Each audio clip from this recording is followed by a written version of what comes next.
The screaming didn't sound like a party. Officer Daniel Ruiz had been sent to quiet down a noise complaint near Blackwood University. Just another Friday night call. Freshmen, cheap beer, bad decisions. He almost didn't bother turning off his siren.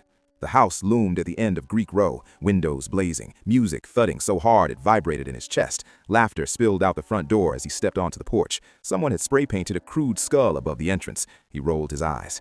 "Campus PD!" he shouted, knocking once before pushing the door open. The music cut instantly. The silence was wrong. A dozen young men stood in the living room wearing matching varsity jackets. Their faces were pale, not drunk pale, shocked pale. In the center of the room, kneeling on a tarp, was a freshman, blindfolded, shirtless, hands zip-tied behind his back. A metal bucket sat in front of him, sloshing red. Ruiz's instincts flared. What the hell is this? One of the older guys, tall, blonde, too calm, stepped forward. "Just initiation, officer. It's a prank." The freshman whimpered. "Please, please don't." Ruiz moved toward him. That's when he saw the floor. The tarp wasn't protecting the carpet. It was hiding something. The copper smell hit him hard. Not beer, not food. Blood. A hand protruded from beneath the edge of the plastic. Ruiz yanked the tarp back. Another boy lay there, throat open so deep it nearly split him in two. His eyes were still wide, fixed on nothing. Blood pooled beneath him, spreading towards Ruiz's boots. "What did you do?" Ruiz whispered. The blonde one didn't answer. Instead, he locked the front door. Click. Ruiz's pulse thundered. "Step away from the door, now!"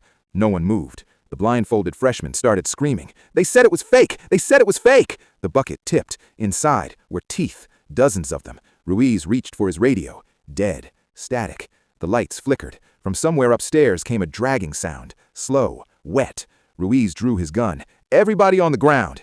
The frat boys smiled. Not nervously. Hungrily. The blonde one spoke softly. "You weren't supposed to see this."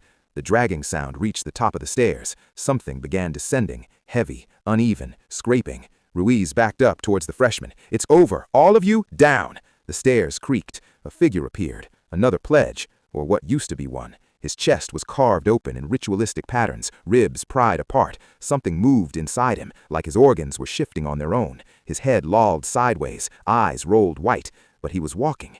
No, he was being pulled by something inside him. The frat boys dropped to their knees in unison. "Brotherhood," they chanted. The thing inside the opened boy pushed outward, stretching the torn flesh wider. A slick, dark shape unfurled, like a hand made of smoke and muscle. Ruiz fired. The bullet punched through the boy's skull. He didn't fall.